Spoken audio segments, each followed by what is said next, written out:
que si sería mejor que usted la grabe. Sí, pero vean, es que en YouTube yo tengo también una clase de esto, entonces ahí la pueden ver. Esta la voy a grabar hoy porque es que hay que grabarlas y subirlas, pero la voy a grabar hoy y las otras ya las pueden ir, yo les digo, los videos que están en YouTube y ahí lo pueden estudiar. Bueno, entonces les decía que Mendel lo que hizo fue en el jardín del convento fue producir líneas puras. ¿Qué les digo yo? Si él veía que había plantas que siempre producían plantas altas, era de que siempre produjeran hijos altos, altos, altos, altos, altos. Entonces ya tenía la línea pura. Las cruzaba entre ellas, ¿verdad?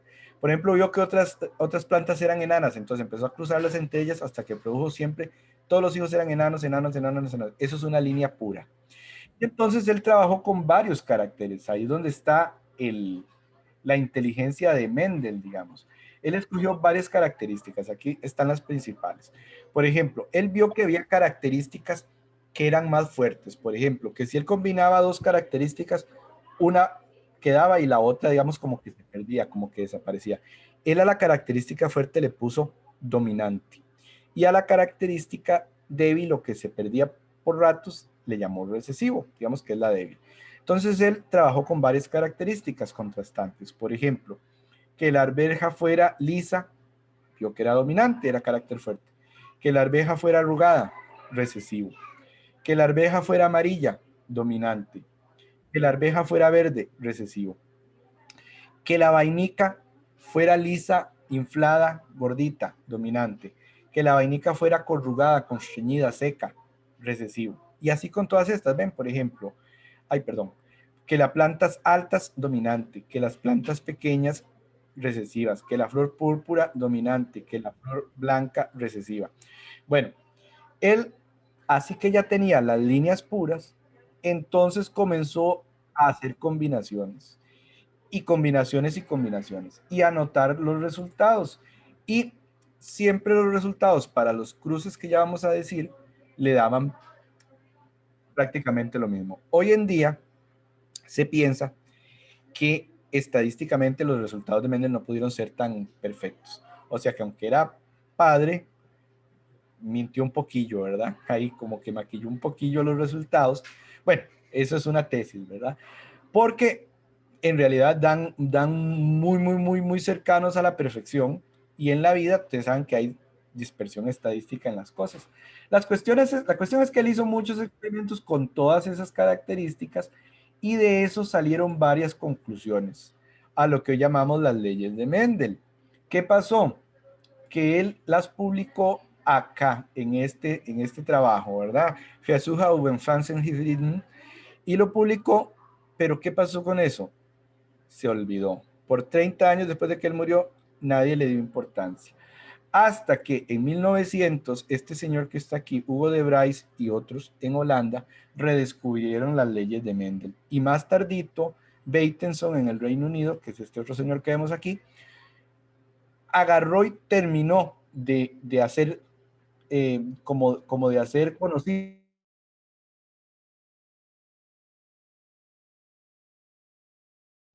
Profe, silenció el micrófono. Profe, Se mutió. profe, es que yo lo muteé sin querer porque Ok, iba a aceptar perdón. a alguien. Está bien. Pero entonces, No sé dónde quedé en Hugo de Bryce seguramente. Ya va a quedar feo el video grabado. Bueno, Hugo de Bryce redescubrió las leyes de Mendel y este otro señor, William Bateson, entonces lo reinterpretó y lo hizo como más conocido. Por ejemplo, Mendel hablaba de caracteres, pero él en realidad de lo que estaba hablando era de genes, pero él no sabía de genes, del DNA, no sabía de la evolución, no sabía de nada de eso. Entonces, Bateson lo que hizo fue renombrar, él fue el que inventó eso de gen, de alelo y todo eso, pero gracias al trabajo de Mendel, ¿verdad? Entonces, bueno, resulta que de este trabajo de Mendel salieron 3 leyes fundamentales. Normalmente nos dicen que 2, pero en realidad la primera ley sería la ley de la dominancia. Cuando Mendel descubrió que de los caracteres que estudiaba, uno era el fuerte y otro era el débil. Al fuerte le llamó dominante y al otro recesivo. Eso es la primera ley de Mendel, o ley de la dominancia. La segunda ley de Mendel es la ley de la segregación, que dice que los caracteres hereditarios, ¿verdad? Los que hoy sabemos que son alelos, pero que Mendel no les llamaba así, se separan entre los gametos. Entonces esa es la ley de la segregación. Y la tercera ley de Mendel es la ley de la distribución independiente, que me dice que un gen se va a distribuir entre los gametos independientemente de los otros genes. O sea que la segregación es independiente. La segunda ley la concluyó, o la ley de la segregación, llamémoslo así, la concluyó del cruce monohíbrido. Y la ley de la distribución independiente del cruce dihíbrido. Y ya vamos a ver qué es eso, por si a alguien no le quedó claro. El cruce monohíbrido es cuando yo estoy estudiando un solo carácter. Vean, por ejemplo, aquí. Él estaba estudiando el color de la flor. Vio que había flores púrpura y había flores blancas. Entonces estoy estudiando un solo carácter. Como estoy estudiando un solo carácter, se llama cruce monohíbrido. Él vio que si, por ejemplo, si combinaba plantas de flores púrpura con de flores blancas, siempre los hijos eran de flor púrpura. Entonces, el carácter púrpura era el fuerte, el dominante, y el blanco, el recesivo. De ahí salió la ley de la dominancia. Luego, con el mismo cruce de híbrido, salió la ley de la segregación. ¿Qué decía la ley de la segregación? Dice que los alelos se tienen que distribuir entre los gametos. Veámoslo aquí. Esto es un cruce monohíbrido. ¿Por qué monohíbrido? Porque estoy estudiando un solo carácter, que es el color de la flor. Vean que esta flor, púrpura, P mayúscula, P minúscula, es heterocigota. Recuerden, porque como tiene uno dominante, uno mayúscula y uno recesivo, uno minúscula, es heterocigota. Bueno, no importa ahorita. Vean que él, para producir, esta flor tiene que producir polen y tiene que producir ovocélulas o óvulos. Entonces, en el polen, a un grano de polen le va a pasar el alelo dominante P mayúscula. A otro grano de polen, el alelo recesivo P minúscula. A los óvulos, a uno le va a pasar la P mayúscula, el alelo dominante, y a otro la P minúscula, el alelo recesivo. Nosotros los podemos combinar en este cuadrito. Este cuadrito tabla se llama cuadro de Punnett. ¿Por qué se llama de Punnett? Porque el señor que lo inventó, que también era un defensor y un expositor de las leyes de Mendel, se llamaba así, se llamaba Punnett. Entonces nosotros los multiplicamos, ¿verdad? P mayúscula por P mayúscula, PP mayúscula. Este es dominante homocigota, porque los dos son iguales. P mayúscula por P minúscula, P mayúscula, P minúscula. Dominante todavía, pero heterocigoto. P minúscula por P mayúscula, otra vez P minúscula, P mayúscula, otra vez dominante, aunque heterocigoto. P minúscula por P minúscula, vuelve a aparecer el homocigota recesivo, P minúscula, P minúscula. Son 4, cada una representa un 25% o un cuarto. Al sumar, ¿verdad? En la siguiente generación, él vio que siempre daban 3 dominantes por 1 recesivo. De ahí fue donde sacó el 3-1. Pero ¿qué estaba observando además del radio 3-1 en el cruce monohíbrido? Vean que él concluyó que las formas alternas del gen, es decir, los alelos del carácter, se tienen que dividir o segregar. Por eso se llama la ley de la segregación. Los alelos de un gen se segregan entre los gametos. Y con esto él concluyó la ley de la segregación. Ahora, él era muy curioso, ¿verdad? Y entonces empezó a decir, bueno, yo ahora voy a estudiar de 2 en 2 caracteres. Entonces, si yo estudio de 2 en 2 caracteres, ya no se llama cruce monohíbrido, ya se llama cruce dihíbrido, porque estoy estudiando 2 cosas. Déjenme buscar por ahí algún ejemplo. Por ejemplo, aquí. Digamos que él está estudiando aquí el color de la semilla, que puede ser verde o amarillo. Eso es un carácter. Pero también está estudiando la textura. Si la semilla es lisa o es arrugada. Entonces estoy estudiando carácter y textura. 2 caracteres. Por eso se llama cruce dihíbrido. Del cruce monohíbrido salió la ley de la segregación, que es que los alelos se separan y pasan a gametos. Y del cruce dihíbrido salió la ley de la distribución independiente. ¿Qué quiere decir eso? Que los genes se distribuyen independientemente unos de otros. Es decir, el gen y los alelos del color se distribuyen entre los gametos independientemente del de la textura, ¿verdad? Entonces eso dicho en palabras ticas, hay un revoltijo de genes y de alelos. Eso es lo que quiere decir la ley de la distribución independiente. Entonces vean que aquí, recuerden siempre, él cruza y saca una generación F1 que son los hijos, y si 2 de esos hijos se mezclan, llega aquí a la generación F2 que son los nietos, digamos. Estos serían los nietos, digámoslo así. Entonces ven, él estudió aquí color y textura. ¿Y qué obtuvo siempre que repetía esto con todos los caracteres que vimos? No solo con los colores, con todos los caracteres que vimos.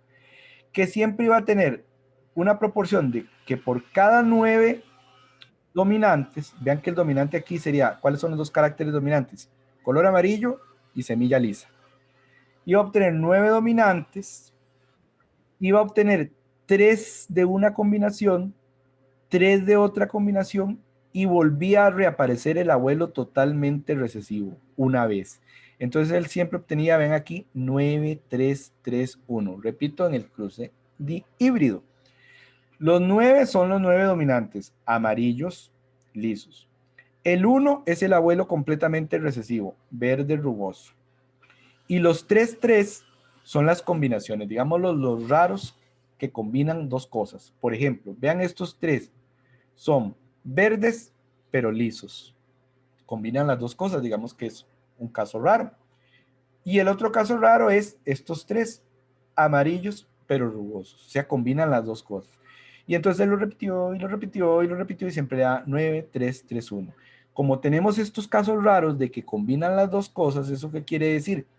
Que los caracteres, los genes, se distribuyen independientemente unos de otros y por eso hay revoltijo y por eso tengo estos casos combinados. Ven, ahora es muy fácil verlo, pero Mendel tuvo que interpretar todo eso y sin ser biólogo, ¿verdad? Porque él pues, le gustaban las plantas, tenía afición por la biología, pero él no tenía una formación de biólogo como propiamente dicho.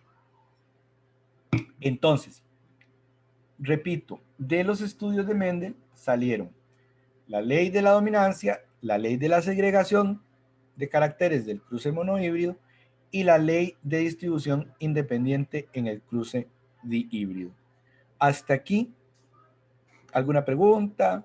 ¿Todo está claro? ¿Alguien quiere preguntar algo? Profe, disculpe. Uh-huh. En el problema de la semilla verde, amarilla y rugosa, que que tenías un momento. ¿Cómo yo sé cuál es o sea, obviamente el carácter recesivo, se pone como una letra minúscula, pero cómo sé cuál es, digámosle, la combinación, digámosle, el carácter, de la semilla verde rugosa era SSYY minúscula, Ajá. pero cómo sé que ese es el de esa semilla. Bueno, más o menos le entiendo lo que me está preguntando. En este caso, es porque estos son de libros en inglés, son letras en inglés, ¿verdad? Entonces, S es de soft y Y de yellow, entonces Y mayúscula, amarillo, entonces hay que ponerle la minúscula a verde, entonces Y minúscula.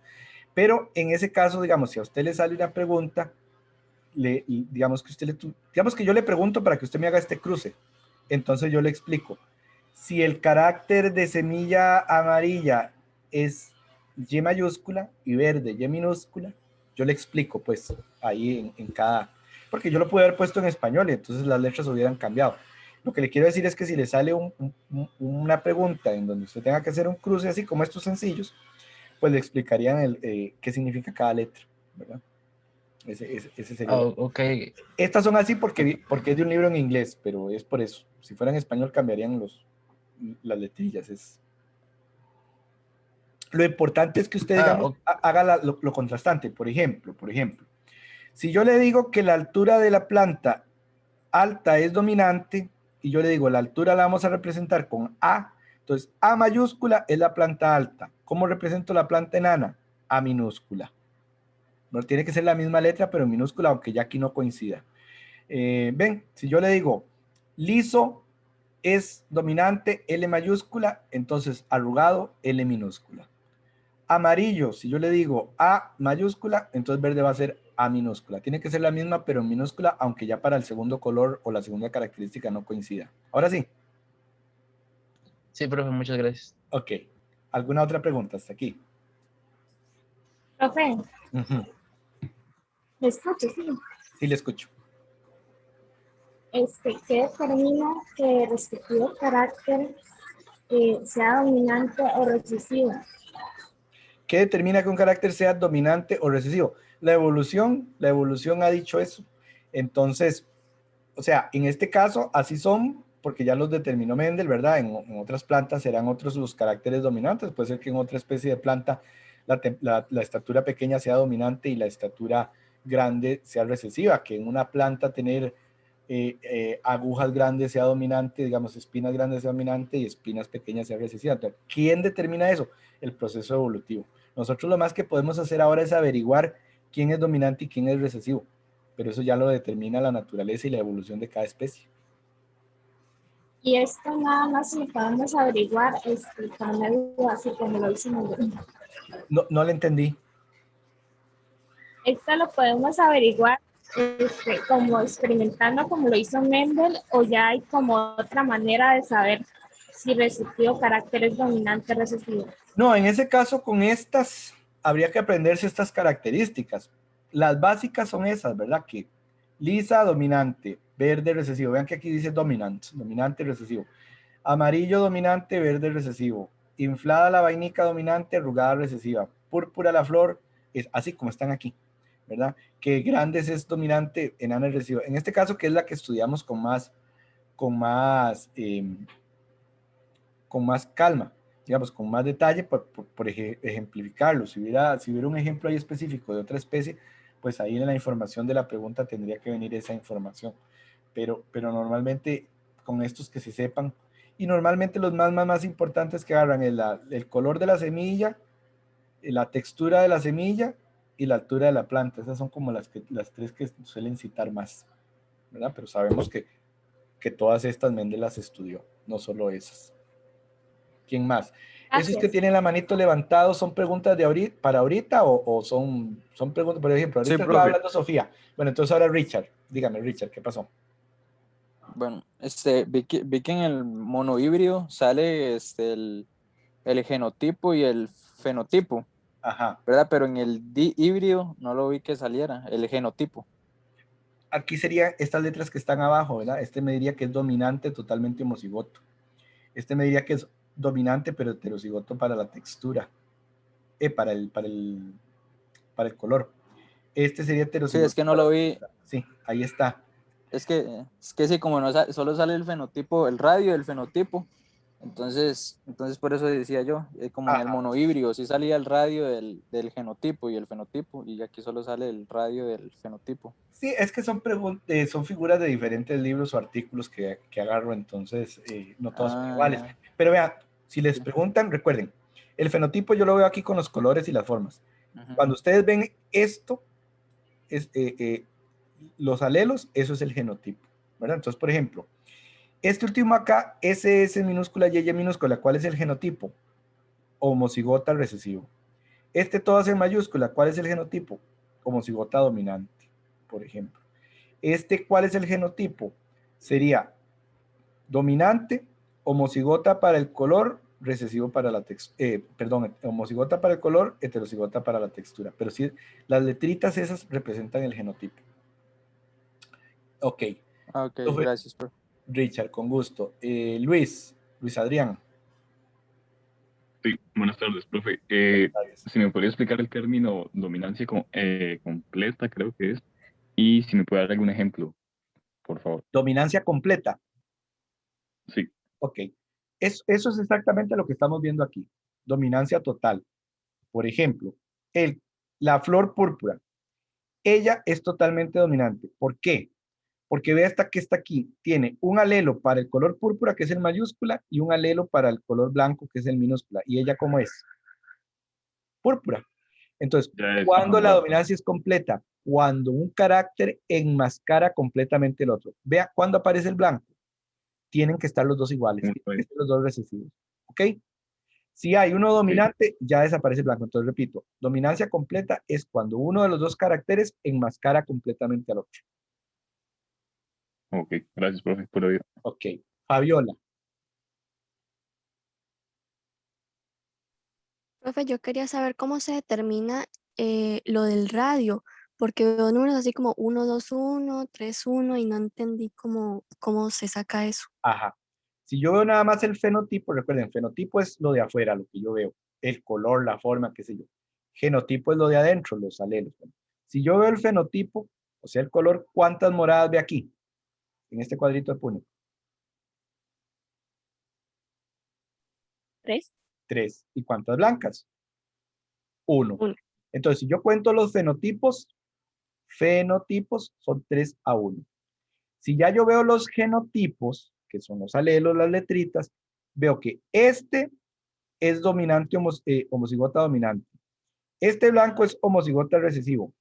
¿Y cuántos tengo? Heterocigotas, pero dominantes, pero heterocigotas. 2, ¿verdad? Porque tengo mayúscula, minúscula, mayúscula, minúscula. Entonces, si cuento los genotipos, serían 1, 2, 1.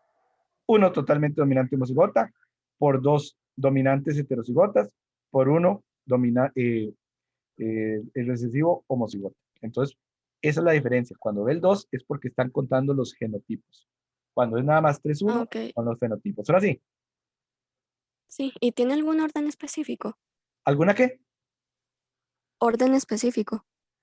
No, se acostumbra a presentar primero el dominante. Entonces, normalmente presentamos el dominante y después el recesivo. Y si ya estoy en genotipos, primero el homocigota dominante, luego los heterocigotas y luego el recesivo. O sea, como que el recesivo quede de último. Ah, ok. Muchas gracias. Con gusto, Fabiola. Y tengo a Sofía.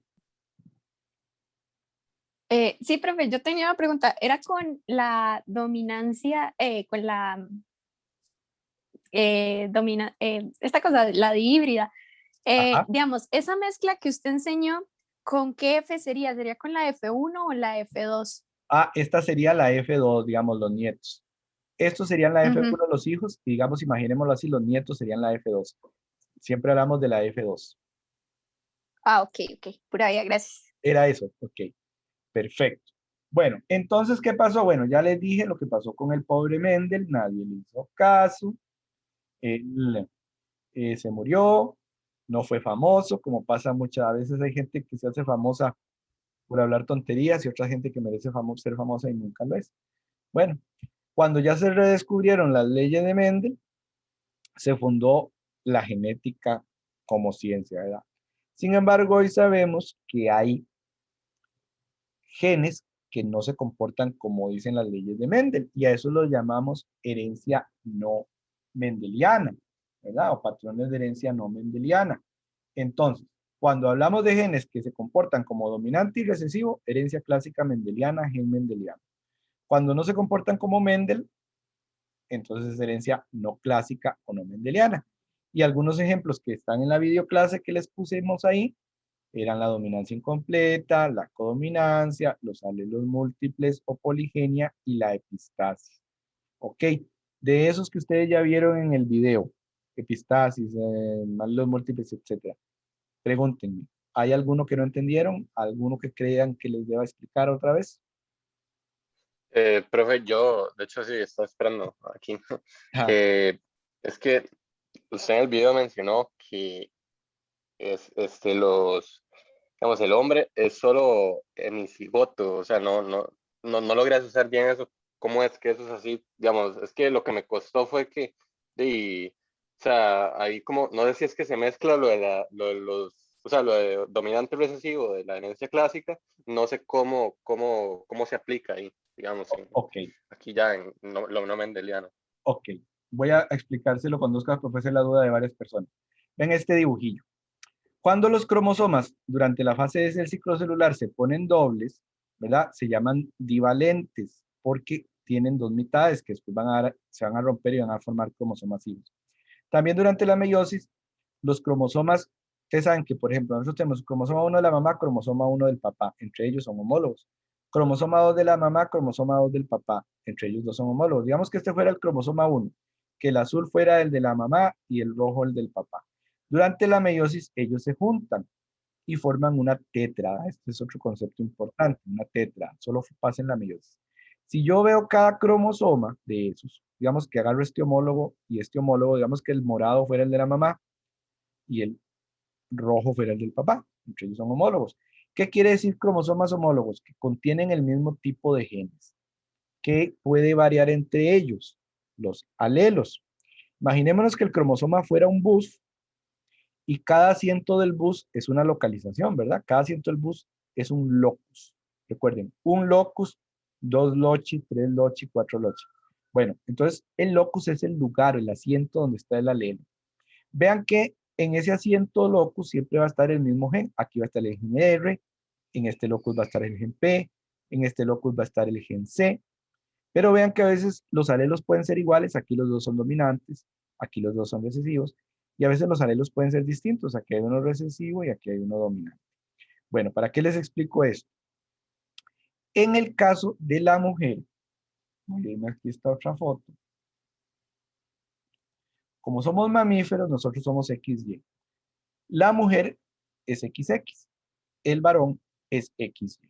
Como la mujer tiene dos X, ella puede compensar todo. Por ejemplo, digamos que aquí ya tuviera los dos X, ella puede compensar los dos alelos. Por ejemplo, si aquí tiene un alelo C minúscula que fuera a producir una enfermedad en este, estoy hablando del cromosoma X, ¿verdad? En este cromosoma, pero este es recesivo, tiene que estar 2 veces el minúscula, el recesivo para que se produzca la enfermedad. La mujer tiene otro cromosoma X. Si ella en el otro alelo, en el otro locus, tiene el alelo mayúscula, el alelo dominante, no pasa nada. La mujer puede compensar. ¿Qué pasa con el varón, con el hombre? Nosotros no podemos compensar porque solo tenemos un X. El otro es y los genes que contiene Y no son los que contiene X. ¿Qué pasa? Que la mujer sí puede actuar como en los otros cromosomas. La mujer puede ser homocigota, puede ser heterocigota, puede ser dominante, puede ser recesiva normal, como en los otros cromosomas, como en los autosomas. Pero el hombre no. Como nosotros solo tenemos un X, no podemos compensar con Y. Si a nosotros en el X nos cayó el alelo malo recesivo, no podemos compensarlo con uno dominante porque no tenemos X. Como no tenemos X, otro X, para los genes que están en los cromosomas sexuales del hombre no es correcto hablar de dominante, ni de recesivo, ni de homocigota. Bueno, sí, no podemos más bien hablar de homocigota ni heterocigota, como en el caso de la mujer. Por eso es que el hombre es hemicigota. Si yo estoy estudiando cualquier gen que esté en el cromosoma sexual X o Y en un hombre, no puedo decir ni homocigota ni heterocigota. Tengo que decir hemicigota con E. Por ejemplo, vean el caso del daltonismo. El daltonismo es una enfermedad ligado al cromosoma X, está en el X. Vamos a poner un ejemplo aquí. Digamos que aquí el daltonismo es, voy a poner aquí este otro tal, no, aquí. Bueno, digamos que aquí el daltonismo lo produce el gen X1, ¿verdad? Por decir un ejemplo. Resulta que la mujer tiene dos cromosomas X. Si ella tiene en el otro cromosoma el XM, ya no es daltónica. Solo lo puede transmitir, pero no lo padece. ¿Por qué? Porque ella sí puede ser homocigota o heterocigota. Vean el caso de este hombre. Este hombre solo, obviamente, va a tener el cromosoma X1 nada más. Y por mala suerte y por azar le tocó el X1. Como él en Y no lo puede compensar, no tiene otro X, él es hemicigota. ¿Y qué va a pasar con él? Él es daltónico. Entonces, cuando vemos casos en que la mujer tiende a pasar la enfermedad, transmitirla, pero no la padece, sino que nada más la aporta, y los que la padecen son los hombres, entonces ya podemos sospechar que es herencia ligada a los cromosomas sexuales, al cromosoma X, porque el hombre, repito, no puede ser homocigota ni heterocigota para alelos en X, porque él solo tiene un X. Entonces él puede ser solamente hemicigota. Por ejemplo, el daltonismo ocurre así, por ejemplo, la hemofilia ocurre así. Entonces ustedes me pueden preguntar, entonces nunca en la vida va a haber un hombre, una mujer daltónica, ni nunca en la vida va a haber una mujer hemofílica. No, sí puede haber, pero para eso tendría que ser homocigota recesiva. Y eso ocurre como el 0.000 no sé cuánto por ciento de las veces. Sí puede haber, pero la mayoría de veces en las enfermedades que están en el cromosoma X, la mujer lo porta, lo transmite, pero el que lo padece es el hombre, porque el hombre es hemicigota, porque él solo tiene un cromosoma X. ¿Quedó claro? Hay bebés hoy aquí, entonces por eso suenan bullillas. Están en el otro piso, pero siempre se oye. Así que para que sepan, ¿verdad? Quedó, ok, perfecto. Entonces tengo a Sofía. Sofía, ¿tiene una pregunta? ¿Me puede explicar lo de la codominancia? La codominancia. Bueno, la codominancia es cuando yo tengo no dos alelos, sino varios, y entonces varios alelos dominan a uno solo. Por ejemplo, el ejemplo clásico que se les explica siempre es el de la sangre, que yo tengo el alelo A y el alelo B para ser sangre A o ser sangre B. Pero ¿cuáles? Ellos dos, A y B, son igualmente poderosos, digamos, son igualmente dominantes. Tanto es así que si yo tengo los dos y tengo A, B, voy a hacer sangre AB porque los dos se expresan, son igual de poderosos. ¿Quién es el débil aquí? El tercero, el alelo O. Tanto A domina a O, si yo tengo A, O, soy A. B también lo domina. Si yo tengo B, O, soy B. Como A lo domina y B lo domina, decimos que lo codominan, que lo dominan los dos. Eso es la codominancia. Cuando dos o más alelos igualmente potentes entre sí dominan a otro alelo. Lo codominan, lo dominan entre los dos. ¿Quedó claro, Sofía? Sí, gracias. Bien. Fabiola.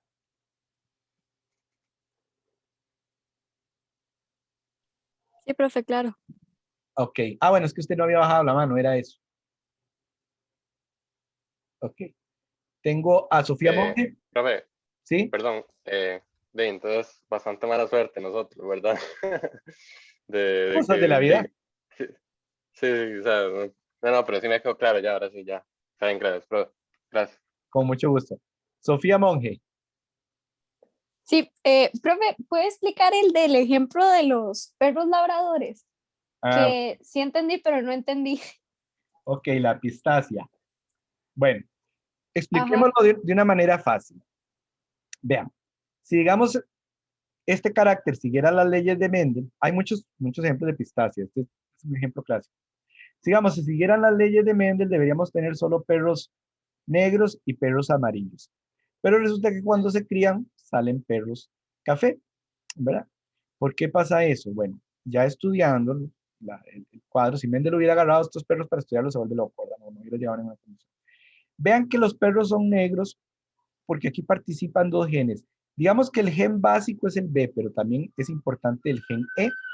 Si son dominantes, el perro es negro. Si tengo por lo menos un B dominante y un E dominante. Si tengo B y E recesivos, sobre todo E recesivo, el perro es amarillo. Pero resulta que hay casos en los que se han dejado cerrar la puerta un momento.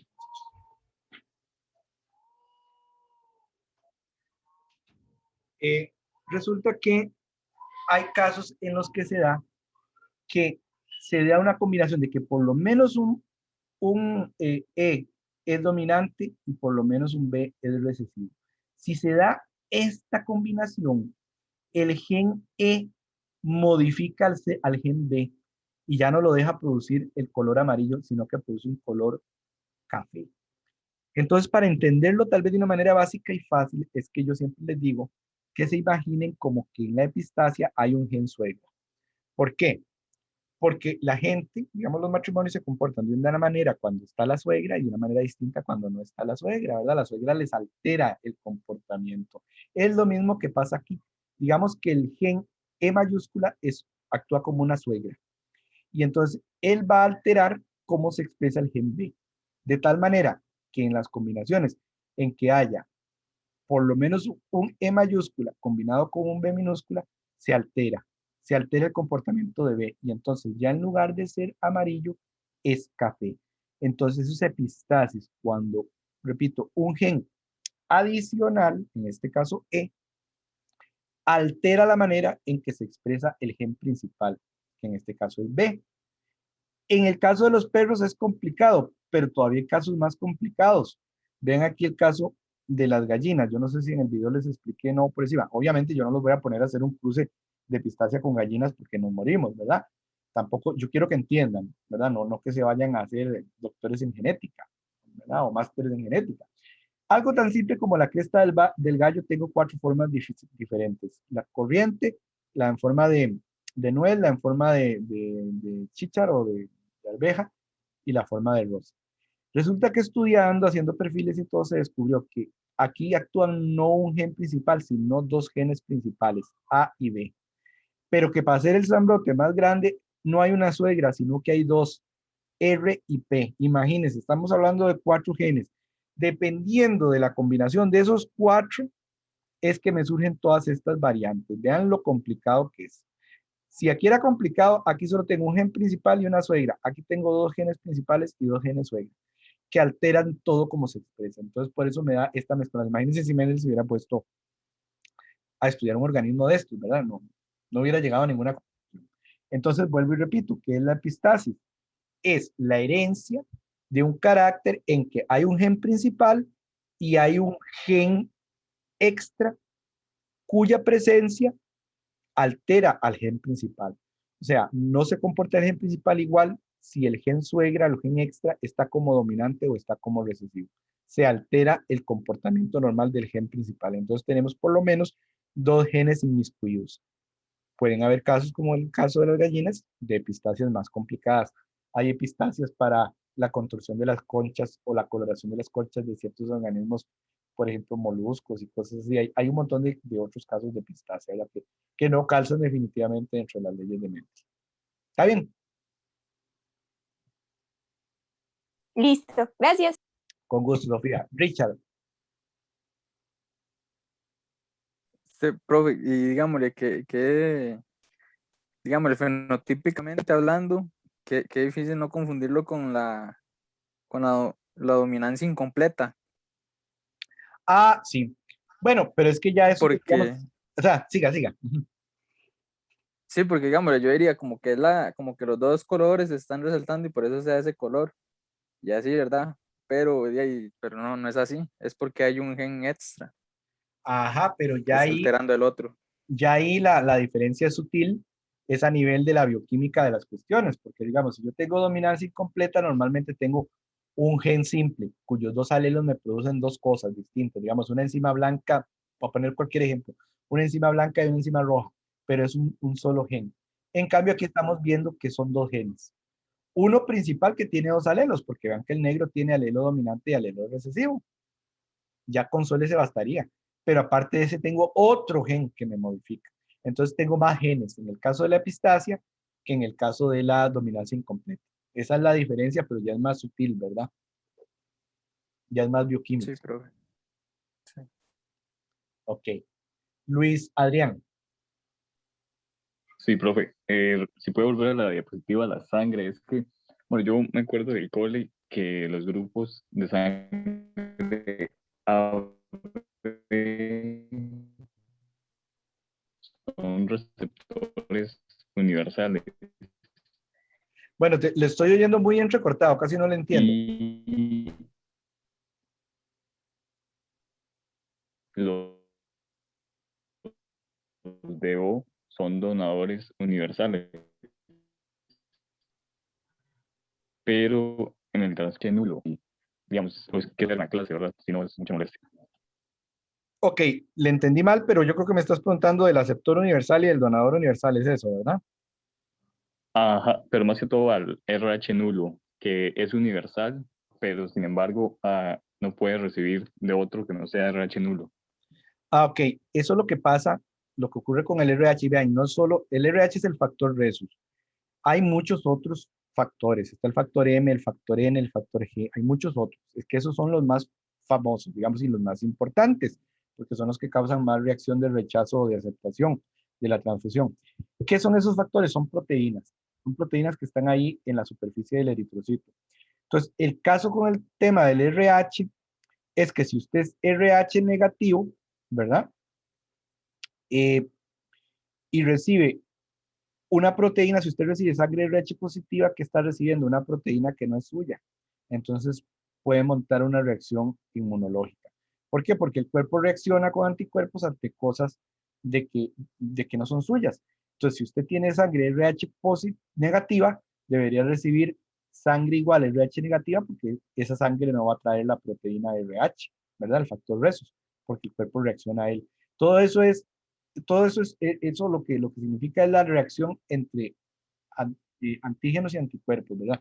Si el cuerpo tiene algo y le inyectan ese algo, él no reacciona porque para él es normal, pero si el cuerpo no tiene algo y le inyectan ese algo, él va a reaccionar contra eso formando anticuerpos porque es algo que él no conoce, es algo que va a decir, es algo extraño, no es de mi cuerpo. Eso es lo que pasa, por eso es que es lo que usted me está diciendo, es por eso. Ok, ok. Profe, y ya para cerrar, ¿qué característica tiene el RH negativo, verdad? Jo- Similar a la de O para poder ser donador universal de sangre. Bueno, el asunto de eso, al igual que la O, vea que en el caso de la O, bueno, aquí no creo que tengo esa filmina. Sí, aquí está. Vea que en el caso de la O, vea aquí tengo, imaginémonos que hay una proteína que termina en una serie de azúcares, en un oligosacárido. En el caso de, en la membrana del glóbulo rojo. En el caso del B, vean que yo termino en fucosa con galactosa. En la sangre A, termino en fucosa con N-acetilgalactosamina. Y en el caso de O, tengo fucosa y nada, o sea, aquí no tengo nada. Resulta que este azúcar final de acá es el que es antígeno. ¿Qué significa antígeno en inmunología? El que puede despertar una respuesta inmune. En B tengo antígeno, la galactosa, puede despertar respuesta inmune. En A tengo antígeno, la N-acetilgalactosamina, no, te puede despertar una respuesta inmune. En O no tengo, como no tengo antígeno, no despierto respuesta inmune. Entonces, por eso es que O le puede dar a cualquiera, porque no despierta respuesta inmune. Lo mismo que si usted es RH negativo, no tiene la proteína, no tiene el antígeno, entonces no va a despertar la respuesta inmune, se lo pongan a quien se lo pongan, sea RH positivo o negativo, porque usted no tiene. Entonces, como el O no tiene antígeno final que reconoce el sistema inmune, no despierta reacción. Entonces, no importa si se lo ponen a otro O, o se lo ponen a A, o se lo ponen a B, o se lo ponen a AB, porque él no tiene el antígeno que despierta la reacción. Es por eso. ¿Está bien? Perfecto, muchísimas gracias, profe.